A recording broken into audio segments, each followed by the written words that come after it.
بسم اللہ الرحمن الرحیم اللہم صلی علی محمد و آل محمد۔ کیا محرم اسلامی سال کا پہلا مہینہ ہے بھی یا نہیں؟ بس سب سے پہلے ہم ڈسکس کرتے ہیں کہ یہ تصور کہ اسلامی کیلنڈر کی ابتدا خلیفہ دوم کے زمانے میں ہوئی، یہ نظریہ سوائے توہین رسالت کے کچھ بھی نہیں، کیونکہ ایسا سوچنا اس بات کا نتیجہ ہے کہ یہ کوئی تصور کرے گا کہ رسول اللہ صلی اللہ علیہ وسلم کو اسلامی کیلنڈر کی کوئی بھی فکر نہیں تھی اور دنیا سے چلے گئے، جبکہ اس زمانے میں جاپان کا کیلنڈر، چائنا کا کیلنڈر،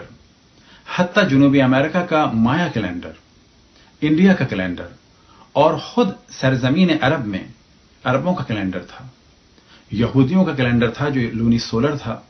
عیسائیوں کا کیلنڈر تھا کہ جو سولر تھا۔ لہذا رسول اللہ صلی اللہ علیہ وسلم کے بارے میں یہ گمان کرنا کہ ان کو اس جانب بالکل بھی توجہ نہیں تھی، ان کی اس جانب، تو یہ بالکل توہین رسالت کے مترادف ہے۔ انہیں قطعاً توجہ تھی اور بے حکم خداوند تبارک و تعالی انہوں نے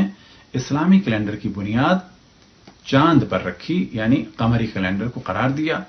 اور اس کا پہلا مہینہ اپنی ہجرت کو قرار دیا۔ آپ کی ہجرت پہلی ربیع الاول کو ہوئی مکے سے مدینے کی جانب، 8 کو آپ قباء پہنچے اور 12 کو آپ مدینہ پہنچے۔ لہذا اسلامی سال کا پہلا مہینہ ربیع الاول ہے، نہ کہ ماہ محرم۔ اب یہاں پر سوال کیا جا سکتا ہے کہ یہ ماہ محرم کیسے اسلامی سال کا پہلا مہینہ ہو گیا؟ تو جواب یہ ہے کہ رسول اللہ صلی اللہ علیہ وسلم کی نبوت سے پہلے، اعلان نبوت سے پہلے، یا یہ کہا جائے کہ مدینے آنے سے پہلے تک ماہ محرم عربوں کا پہلا مہینہ تھا، لیکن رسول اللہ صلی اللہ علیہ وسلم نے ربیع الاول کو پہلا مہینہ قرار دیا۔ اور یہ والا موضوع تاریخ کی مختلف کتابوں میں معاہدوں کی صورت میں اور لیٹرز کی صورت میں موجود ہے، کہ جن میں سے ایک کا ہم حوالہ دیں کہ جب رسول اللہ صلی اللہ علیہ وسلم نے معاہدہ کیا نجران کے عیسائیوں سے، اور جسے مولا امیر المؤمنین علیہ الصلوۃ والسلام نے لکھا، تو اس میں جو تاریخ بیان ہوئی اس کی ابتدا ہجرت ہی سے تھی اور اسے بعد الہجرہ کہا گیا۔ شروع میں ہجرت کے بعد مہینوں کو بیان کیا جاتا تھا، پہلا مہینہ، دوسرا مہینہ، 10واں مہینہ، 15واں مہینہ، 20واں مہینہ، اور بعد میں سالوں کا حساب ہونے لگا۔ خلیفہ دوم نے اپنے دور میں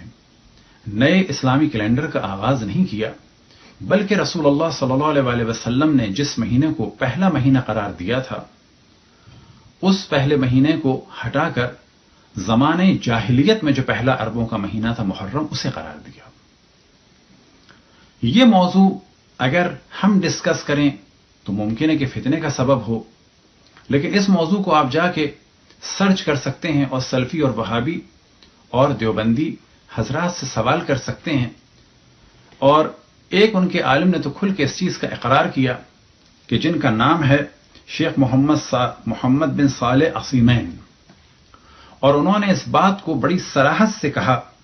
بل اعلموا ان السلف لم يتخذوا المحرم اول العام الجدید الا فی خلافت عمر بن خطاب، کہ جان لو کہ سلف جو تھے، جو گزرے ہوئے لوگ ہیں، وہ محرم کو پہلا مہینہ نہیں سمجھتے تھے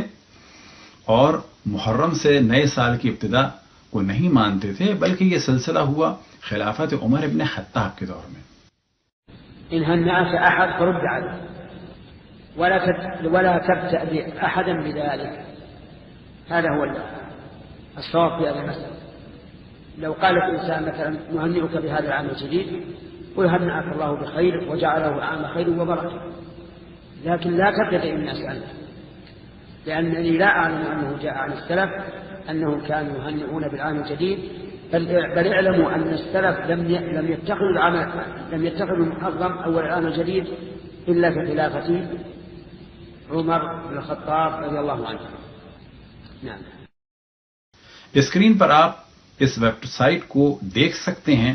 کہ جس کا نام ہے اہلحدیث.com، اور اس کا لنک بھی آپ کے سامنے ہے، اور یہی والا موضوع آپ کو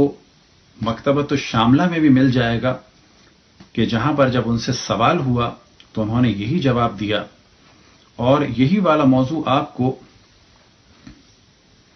اسلام QA میں بھی مل جائے گا، اور یہ ساری وہ ویب سائٹ ہیں کہ جو سعودی عرب کی وہابی اور سلفی ویب سائٹ ہیں، اور آپ خود بھی جا کے پوچھ سکتے ہیں، سرچ بھی کر سکتے ہیں. آپ ہماری بات کا بے شک یقین نہ کریں اور سلفی اور وہابی اور دیوبندی علماء سے جا کے پوچھیں کہ کیا یہ موضوع صحیح ہے یا نہیں ہے. اور اگر یہ ہم بیان کر رہے ہیں تو کم سے کم یہ شیخ عثیمین کی رائے ہے یا نہیں ہے. برحمتک یا ارحم الراحمین وصلی اللہ علی محمد و